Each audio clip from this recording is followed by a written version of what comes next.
आसिबो छोट धरणर बन्या उपरमुंडरे वर्षा जगु फुलुछि महानदी सूचना देइछंती जलसंपद विभाग रो सर्वोच्च जंत्री हीराकुद रे 20टी गेट दे जल निष्कासन हेउछि। काली संध्या सुधा मुंडली रे 5,50,000 क्यूसेक जल प्रवाहित हेबो।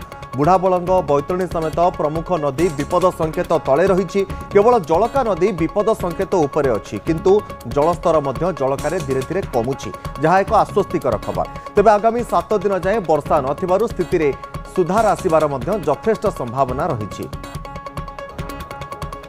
तेबे मुंडली रे गोटे छोट धरणर बन्या आसिबार संभावना रही। उपरमुंडरे वर्षा कमुथुबा जोगु मध्य महानदी रे से भली विपद आसी न पारे किंतु आगो को अधिक वर्षा ले आहुरी स्थिति खराब होई पारे।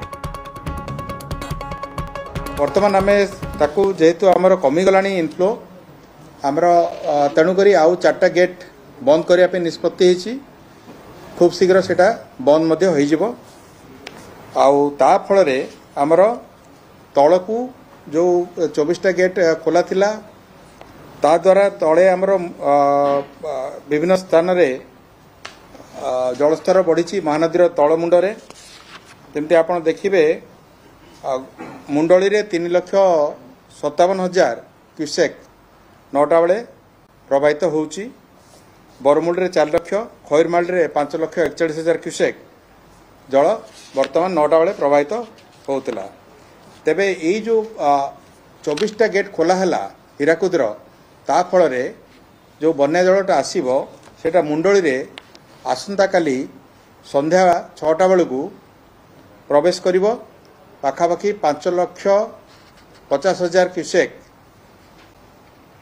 जल प्रवाहित होबो मुंडली रे आसंता काली 6टा बेलू। एटार पूर्वानुमान अछि। तेबे आपण कहि रखे जेहेतु तेल रे वर्षा नाही आउ अन्य जगह रे कोनसी विशेष वर्षा नाही हीराकुद तळमुंडरे मध्य एवं हीराकुद आउ 4टा गेट बंद कराई।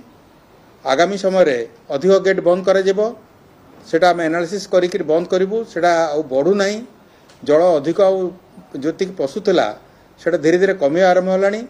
तेणु करी ए 5.5 लाख जोटा मुंडली रे प्रवेश करिवो सेटा पाखापाखि सर्वोच्च रहिबो सबुठु अधिक रहिबो।